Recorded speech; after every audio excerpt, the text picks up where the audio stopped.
సుమన్ టీవీలో మీ business promotions కోసం ఈ కింది నెంబర్ను సంప్రదించగలరు.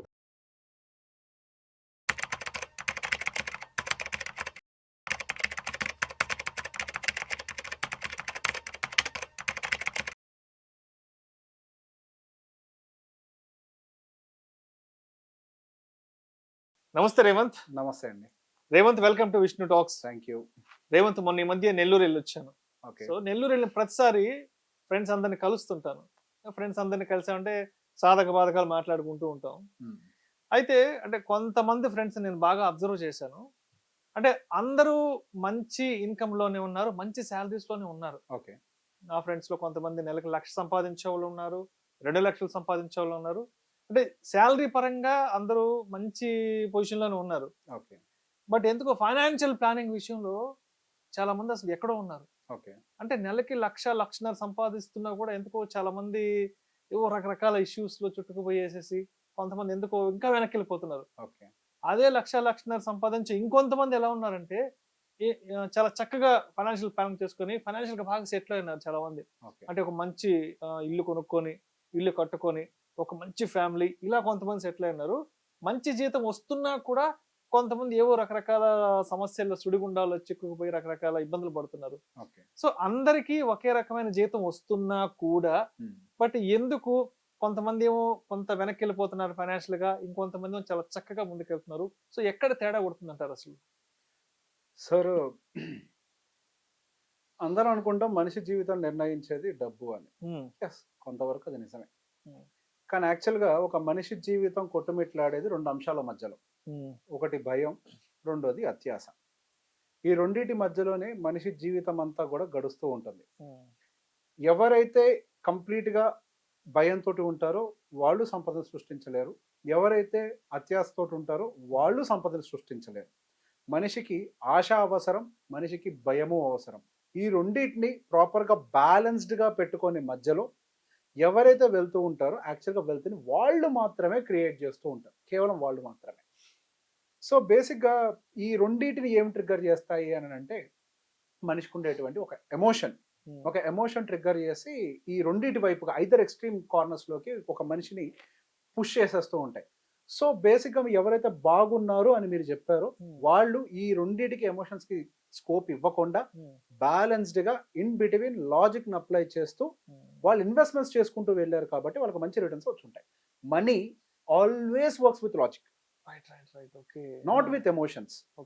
మనం అంటాం పొలం ఉంది, మనం అద్భుతంగా ఇదిగా ఉన్నాము అని చెప్పేసి అనుకుంటూ ఉంటాం. ఇంకొక చిన్న మాట కూడా చెప్తాను సార్.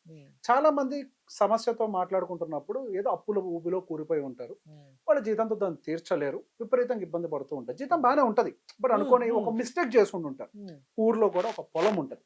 సో బేసిక్గా విపరీతంగా ఇబ్బందులు పడ్డ తర్వాత ఊర్లో పొలాన్ని కనుక వాళ్ళు క్లియర్ చేయగలిగితే వాళ్ళు అప్పును తీర్చుకుంటే మళ్ళీ లైఫ్ స్టేబుల్ లెవెల్కి వస్తుంది. అక్కడి నుంచి ప్రయాణం మళ్ళీ మొదలుపెట్టే అవకాశం ఉంటుంది. కానీ చాలా కామన్గా నేను వినేటువంటి మాట ఏంటంటే ఊర్లలో, సార్ మనం సిటీలో ఉండే ల్యాండ్ అమ్మి అప్పు తీర్చగలుగుతామేమో కానీ ఊర్లో ఉండే పొలాన్ని మాత్రం అమ్మి అప్పు తీర్చలేము సార్. సార్ ఒక్కసారి ఊర్లో పొలం అమ్మామంటే జీవితం అయిపోయినట్టుగానే ఊర్లో వాళ్ళందరూ ప్రచారం చేసేస్తారు సార్ అని చెప్పేసి మాట్లాడుతూ ఉంటారు. నేను దానికి ఆపోజిట్గా ఇంకో మాట కూడా చెప్పుకుంటాను. మీ ఊరు నుంచి ఒకడు ఎదుగున్నాడు అని అంటే ఖచ్చితంగా వాడు మీ ఊర్లో పొలాన్ని అమ్మి వెళ్ళిపోయి అక్కడ పెట్టి ఎదుగునోడు అయి ఉంటాడు. అది కూడా గుర్తుపెట్టుకుని ఉండండి. కావాలంటే వెరిఫై చేసి చూడండి. చాలా మంది చెప్తారు ఊరు దాటిపోయినాడు ఎప్పటికైనా లైఫ్ లో ఎదుగుతాడు, ఊరు దాటిపోవాలి ఫస్ట్. ఎగ్జాక్ట్లీ. సో బేసిక్ గా అక్కడ మీరు ఎమోషనల్ గా ఏదో ఒకటి ఉంది. So this is called extreme emotion condition. Emotions లో ఉన్నవాడు ఎప్పుడు ఎదగడానికి అవకాశం లేదు. ఇక్కడ ఇంకో పనులు కూడా చేస్తూ ఉంటాడు. ఎక్స్ట్రీమ్ గ్రీడ్ గా ఉండాలి, అంటే డబ్బులు బాగా సంపాదించాలి, నేను సంపాదించే డబ్బుల్ని ఫాస్ట్గా డబుల్ చేయాలి. So extreme greed character. So వీళ్ళ కండిషన్లు ఏం చేస్తారంటే 1-2 సార్లు ఏదైనా వాళ్ళకి వర్కౌట్ అవ్వచ్చు, కానీ ఖచ్చితంగా 3వ సారో 4వ సారో 5వ సారో ఖచ్చితంగా ఒక పెద్ద ట్రాప్లోనో స్కామ్లో ఇరుక్కుపోతారు. అంటే ఫర్ ఎగ్జాంపుల్ మీరు ఒక 10 లక్షల రూపాయలు మా భూమిలో ఇన్వెస్ట్ చేస్తే ఉన్నాయిగా, ఎందుకు పేరు వద్దులేను కానీ కంపెనీ పేరు పెద్ద కంపెనీ ఈ మధ్య ఆ ప్రాబ్లం ఇరుక్కున్న క్లైంట్ ఎరుకొచ్చాడు. ఇన్ని డబ్బులు పెడితే 3 సంవత్సరాలు దాన్ని డబల్ చేసి ఇంక్లూడింగ్ ఇంట్రెస్ట్ ప్లస్ ప్రిన్సిపల్ కలిపిస్తాం, డబల్ ది అమౌంట్ ఇస్తాం అని చెప్పేసి ప్రామిస్ చేసి అట్లాంటి వాటిల్లో పెడతాం. ఈ ప్రీ లాంచింగ్ ఇట్లాంటి వాటిల్లో పెడుతుంది మేము చూస్తుంటాం కదా. సో బేసిక్ అక్కడ పాయింట్ ఇక్కడ మనం అర్థం చేసుకోవాల్సింది ఏంటి, మిమ్మల్ని ఏది ట్రిగర్ చేసింది? డబల్ ఇస్తాం, 2 ఇస్తాం, 3 ఇస్తాం అనే ఒక పాయింట్ ఏదైతే ఉందో మీ ట్రిగ్గర్ కి గురైపోయి అక్కడికి వెళ్ళి పెట్టారు. ప్రాక్టికల్గా 2-3 సంవత్సరాల్లో డబ్బుల్ని డబల్ చేయడం అనేది సాధ్యం అవుతుందా? ఏ గ్యాంబ్లింగో, ప్యాకాటాడో, ఎక్కడో చోట అదృష్టం కలిసి వచ్చి వస్తేనే తప్పించి ప్రాక్టికల్గా సాధ్యం కాదు. లైఫ్లో చేసే మన ఒక్క మిస్టేక్ మనం పెట్టిన పెట్టుబడి మొత్తాన్ని గుంజుకొని వెళ్ళిపోయి ఉంటుంది. చాలా మంది జీవితంలో వెనక్కి వెళ్ళిపోయిన వాళ్ళు, మీరు అన్నారు కష్టాలు ఊబిలో సుడిగుండాల్లో చుట్టుకున్నారు అని చెప్పి. సో బేసిక్గా వాళ్ళు చుట్టుకున్న ఈ సుడిగుండం అంతా ఏంటి అంటే వాళ్ళకు ఉన్నటువంటి ఎక్స్ట్రీమ్ గ్రీడ్ ఫ్యాక్టర్ అయి ఉండాలి, లేదా ఎక్స్ట్రీమ్ కన్సర్వేటివ్ ఫ్యాక్టర్ అయి ఉండాలి. అంటే అతి జాగ్రత్త, భయం కూడా అయి ఉండాలి. వీళ్ళు కూడా ఏం చేస్తూ ఉంటారు, అతి భయంతో, అతి జాగ్రత్తతో అయితే డబ్బులని తీసుకెళ్లి బ్యాంకులోనే, ఎఫ్డీలోనే పెడితే నా జీవితం బాగుంటుందని చెప్పి నా డబ్బులకి ఏం కాకుండా ఉంటాయి అయితే అక్కడ పెట్టే వాళ్ళు ఉంటారు, లేదా ఊర్లోకి వెళ్ళి పొలం కొనుక్కుంటూ ఉంటారు. సో బేసిక్గా ఈ ఐదర్ కండిషన్స్లో కూడా ఇక్కడ ఏమవుతుంది, మీ ఆస్తి ఏమో పెరగకుండా ఉంటుంది, ఇక్కడేమో మీరు సంపాదించిన డబ్బులు కూడా పోగొట్టుకుంటూ ఉంటారు. సో ఈ రెండూ కాకుండా మధ్యలోకి వచ్చి బ్యాలెన్స్డ్గా వాళ్ళు సంపాదించేటువంటి రూపాయి ప్రాపర్గా ఎక్కడ గ్రో అవ్వగలుగుతుంది, రియాలిటీ ఎక్కడుంది, ఎక్కడ గ్యాంబ్లింగ్కి కానీ స్కామ్కి కానీ స్కోప్ లేకుండా ఉంటుంది, ప్రాపర్గా లీగల్గా లిటిగేషన్స్ లేకుండా ఎక్కడ ఉంటుంది అన్న దాన్ని అర్థం చేసుకొని ఎవడైతే పెట్టుబడి పెడతాడో వాడు స్టడీగా గ్రో అవుతాడు. సో బేసిక్ ఇక్కడ స్టడీగా గ్రో అవ్వాలంటే ఎమోషన్స్ అన్నదాన్ని వదిలేయాలి. మనిషికి భయం, భక్తి రెండు ఉండాలి, నేను కాదని అనట్లేదు. ఆశ కూడా ఉండాలి, నేను కాదని అనట్లేదు. అవి ఎప్పుడైతే ఎక్స్ట్రీమ్ కార్నర్స్కి వెళ్తాయో అప్పుడు యాక్చువల్గా మనిషి పూర్తిగా పాతాళ లోకానికి తొక్కేయబడతాడు. సో సేమ్ శాలరీ ఉన్నప్పటికీ, ఇంకొక కేసు కూడా చెప్తాను ఇలానే. ఇద్దరు వ్యక్తులు, నాకు నా క్లయింట్ చెప్పింది, ఇద్దరు వ్యక్తులు ఒకటే కంపెనీ, ఒకటే జీతం, వాళ్ళు ఫ్రెండే. ఈయనేమో ఎప్పటి నుంచి ఇన్వెస్ట్మెంట్ చేస్తున్నాడు, ఈయన కూడా ఎప్పటి నుంచో ఇన్వెస్ట్మెంట్ చేస్తున్నాడు. సో వీళ్ళిద్దరూ సేమ్ అమౌంట్ ఇన్వెస్ట్మెంట్ చేస్తున్నప్పటికీ ఒక ఆయనేమో విపరీతంగా డబ్బులు సంపాదించాడు, ఒక ఆయన డబ్బులు సంపాదించలేకపోయాడు. సేమ్ జీతం, సేమ్ ఇన్వెస్ట్మెంట్. బట్ ఎందుకు జరిగింది అని అంటే ఈయన ఇన్వెస్ట్మెంట్ ని టచ్ చేయకుండా డిసిప్లిన్డ్ గా, లాజికల్ గా మెయింటైన్ చేసుకుంటూ వచ్చాడు. ఈయనేమో ఎక్కడ ఎమోషన్ ట్రిగ్గర్ అయితే అక్కడ భూమి ఏదో వచ్చింది డీల్, అమ్మే తీసుకెళ్లి పెట్టే, కార్ డీల్ వచ్చింది, అమ్మే తీసుకెళ్లి పెట్టే, అపార్ట్మెంట్ డీల్ వచ్చింది, అమ్మే తీసుకెళ్లి పెట్టే. ఎవరైతే మిస్సింగ్ ఆపర్చునిటీ, మనకి ఏదో పోతుంది అన్న దాంతో వాళ్ళ ట్రాక్ ని ఎవరైతే తప్పారో ఆయన మాత్రం అసలు క్రియేట్ చేయలేకపోయాడు. సో బేసిక్ ఇక్కడ ఎమోషన్ కి తావు ఇవ్వకూడదు. ఏదో పోతుంది, ఏదో జరుగుతుంది, ఈ ఎమోషన్స్ కి తావు ఇవ్వకూడదు. లాజిక్ కి మాత్రమే మనం అప్లై చేయాలి.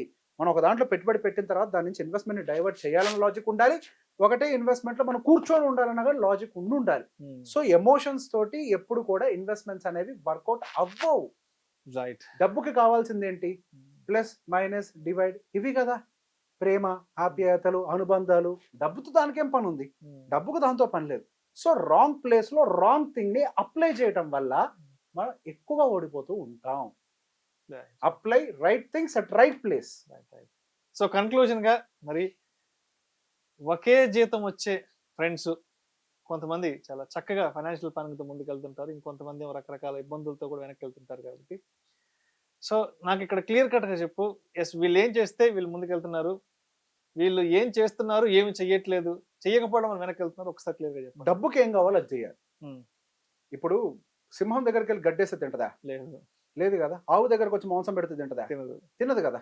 సో బేసిక్గా డబ్బుకి ఏం కావాలి, లెక్క కావాలి, లాజిక్ కావాలి, అండర్స్టాండింగ్ కావాలి, దానికి స్టడీ కావాలి. దాని దగ్గర ఇది మాత్రమే అప్లై చేయండి. ఎప్పుడైతే మీరు దీన్ని ప్రాపర్గా ఇట్లా అప్లై చేస్తారో, ఎస్ ఆవు బాగుంటుంది, సింహం బాగుంటుంది. అంతే. Right. Thank you so much Revanth. Thank you అండి.